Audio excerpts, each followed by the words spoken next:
Hello children, welcome to your online class of SST.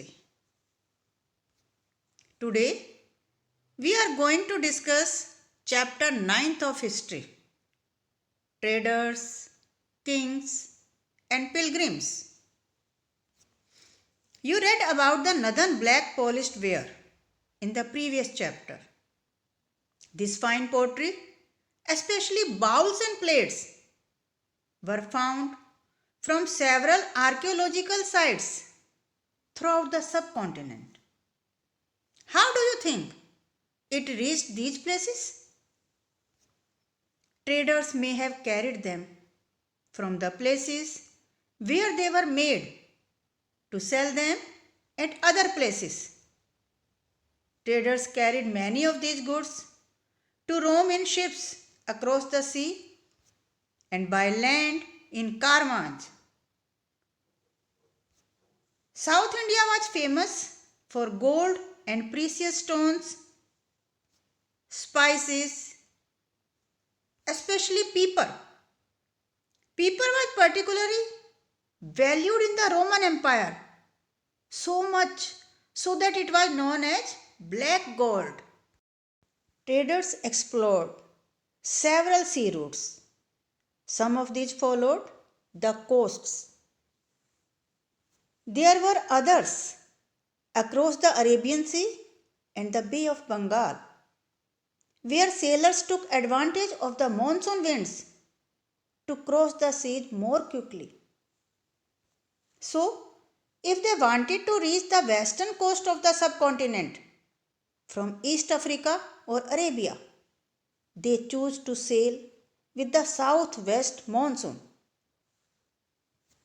The southern half of the subcontinent is marked by a long coastline and with hills, plateaus, and river valleys. Amongst the river valleys, that of the Kaveri is the most fertile.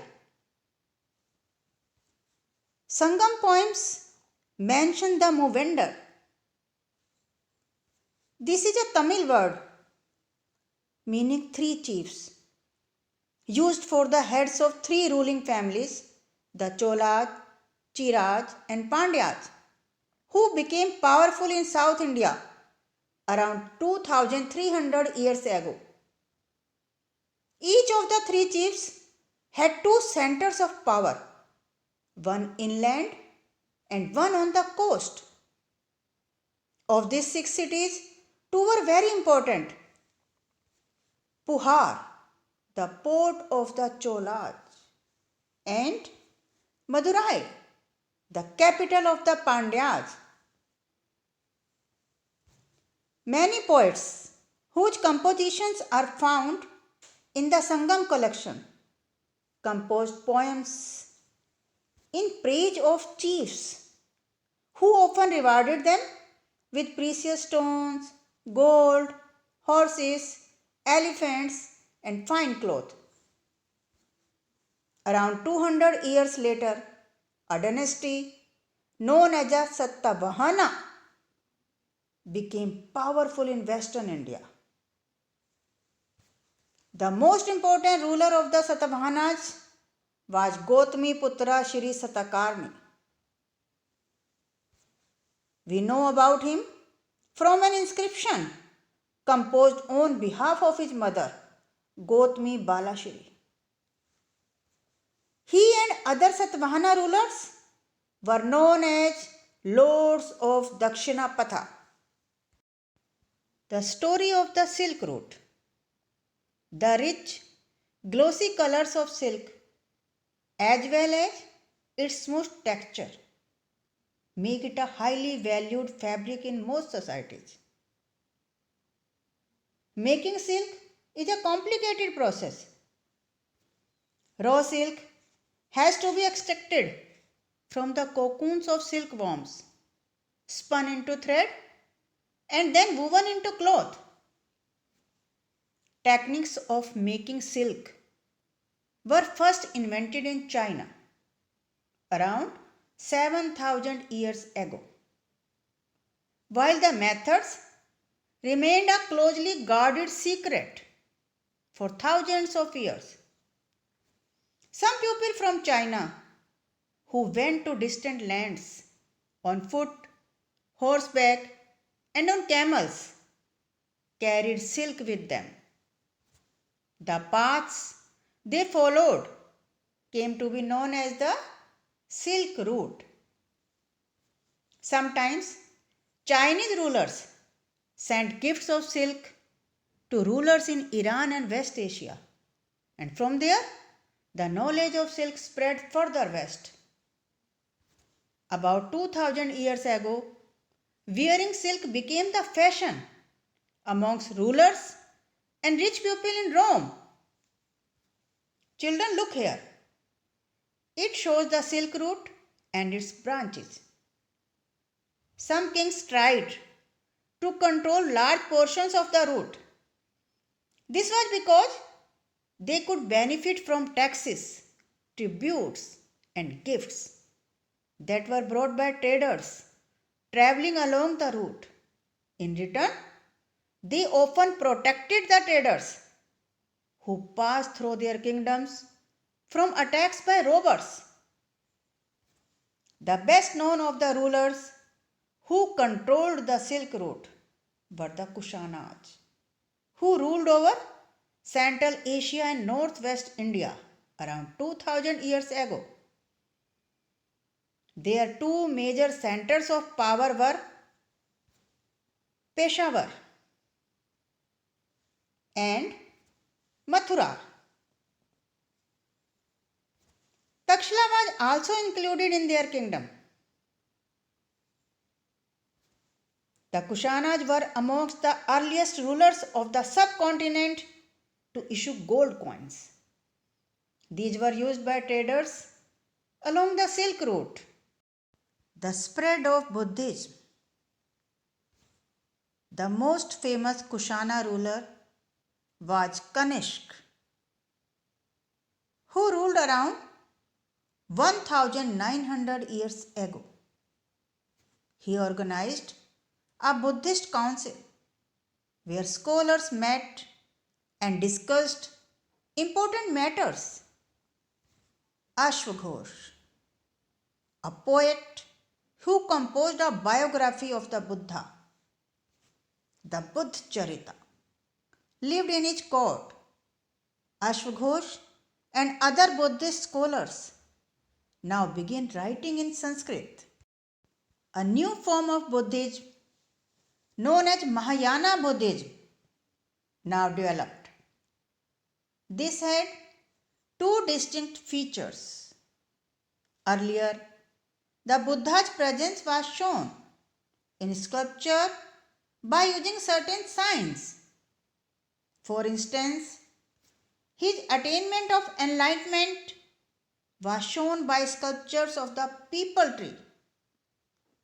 Now, statues of the Buddha were made. Many of these were made in Mathura, while others were made in Takshila. The second change was a belief in Buddhists. These were supposed to be persons who had attained enlightenment. The worship of Buddhists became very popular and spread throughout Central Asia, China, and later to Korea and Japan. Buddhism also spread to western and southern India, where dozens of caves were hollowed out of hills for monks to live in. Some of these caves were made on the orders of kings and queens, others by merchants and farmers. Buddhism also spread southeastwards to Sri Lanka, Myanmar, Thailand, and other parts of Southeast Asia, including Indonesia. As traders journeyed to distant lands in caravans and ships, pilgrims often traveled with them. The best known of these are the Chinese Buddhist pilgrims. Fascian, who came to the subcontinent about 1600 years ago. Xuanzang, who came around 1400 years ago. And I Ching, who came about 50 years after Xuanzang. They came to visit places associated with the life of the Buddha as well as famous monasteries. Xuanzang, who took the land route back to China, carried back with him statues of the Buddha made of gold, silver and sandalwood, and over 600 manuscripts loaded on the backs of 20 horses. The beginning of Bhakti. This was also the time when the worship of certain deities, which became a central feature of later Hinduism, gained in importance. These deities included Shiva, Vishnu, and goddesses such as Durga. These deities were worshipped through bhakti, an idea that became very popular at this time. Bhakti is generally understood as a person's devotion to his or her chosen deity. Anybody, whether rich or poor, belonging to the so-called high or low castes, men or women, could follow the path of bhakti.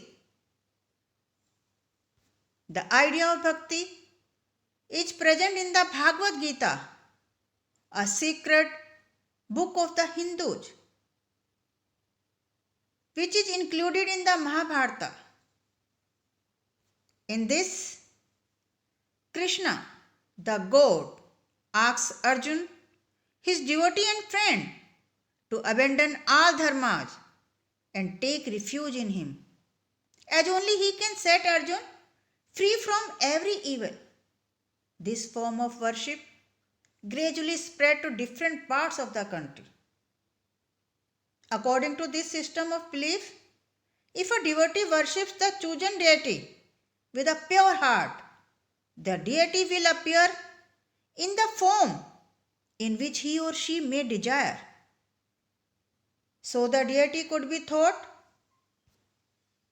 of as a human being, lion, Vara, or any other form. Because the deities were special, these images of the deity were often placed within special homes, places that we describe as temples. So children, thank you very much. We have completed this lesson. Bye bye. Take care.